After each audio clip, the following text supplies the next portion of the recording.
ఓం గంగణపతే నమ ఐం సరస్వత్యై నమ గాయత్రీ పరంబికాయ నమ దుర్గాయ నమ క్రీం క్రీం మహాకాళికాయ నమ ఓం నమ శివాయ శివాయ గురవే నమ యా దేవీ సర్వభూతేషు మాతృరూపేణ సంస్థితా నమస్తస్యై నమస్తస్యై నమస్తస్యై నమో నమః క్లీం కృష్ణాయ గోవిందాయ గోపీచన్నవల్లభాయ శ్రీకృష్ణ పరబ్రహ్మణే నమో నమః శ్రీరామ జయ రామ జయ జయ రామ రామాయణ హరి మర్కటాయ శ్రీరామదూతాయ నమో నమః దుర్గాయ నమో నమః క్రీం మహాకాళికాయ నమ ధ్రాం దత్తాత్రేయాయ.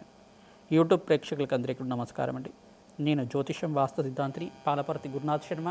జ్యోతిషం వాస్తు సిద్ధాంతిని మీకంతా కూడా ఈ యొక్క గోచారీత్యా గ్రహాల యొక్క ప్రభావం అంతా కూడా ఎటువంటి గ్రహస్థితి అంతా కూడా మేషాది ద్వాదశ రాశుల వాళ్ళకి ప్రభావం చూపిస్తుంది.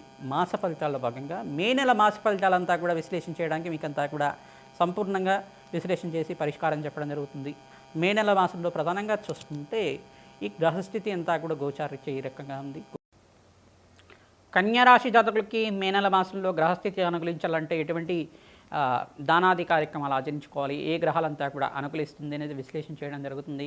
కన్యారాశి జాతకులకి ప్రధానమైన దోషం ఏంటంటే సప్తమ స్థానంలో ఈ యొక్క శనీశ్వరుడు సంచారం చేయడం, సప్తమ దృష్టి అంతా కూడా రాశి మీద పడుతుంది. శనీశ్వర గ్రహదోష నివారణార్థం ప్రతినిత్యం కూడా వెంకటేశ్వర స్వామి వారికి తులసి మాలను సమర్పించడం, ఈ యొక్క పసుపుతో అభిషేకం చేయించడం, గంధంతో అభిషేకం చేయించడం వల్ల ఈ యొక్క గ్రహదోష నివారణ నుంచి బయటపడడానికి ఆస్కారం ఉంటుంది.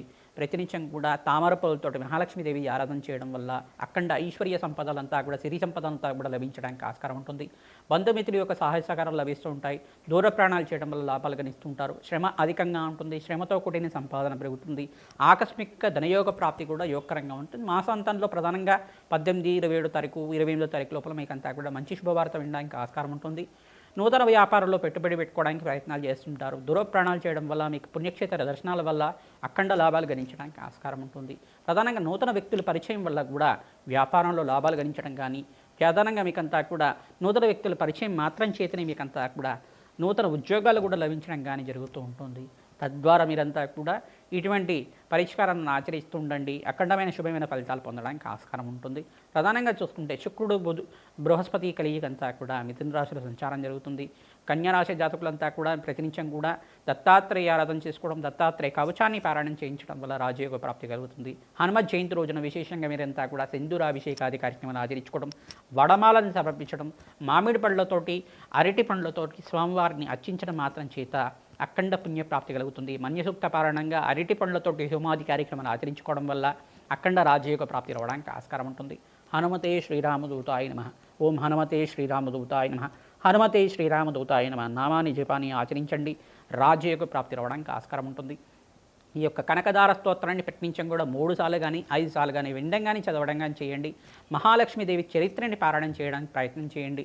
తద్వారా రాజయోగ ప్రాప్తి రావడానికి ఆస్కారం ఉంటుంది. వ్యాపార స్థానంలో ప్రధానంగా మీకంతా కూడా ధనయోగ ప్రాప్తి కలగాలంటే ఈ యొక్క లక్ష్మీ కుబేర యంత్రాన్నంతా కూడా ఉత్తర దిగ్భాగంలో కానీ, ఈశాన్య దిగ్భాగంలో కానీ, తూర్పు దిగ్భాగంలో కానీ మంత్రించి దాన్ని ప్రాణప్రతిష్ఠ చేసి స్థాపన చేసుకోవడానికి ప్రయత్నం చేయండి. రాజయోగ ప్రాప్తి రావడానికి ఆస్కారం ఉంటుంది.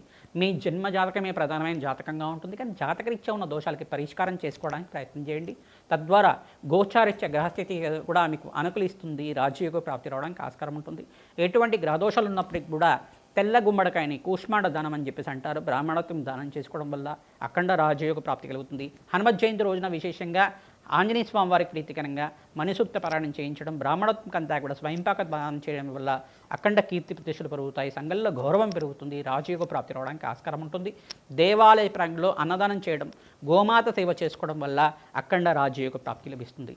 హనుమతే శ్రీరామదూతాయ నమః.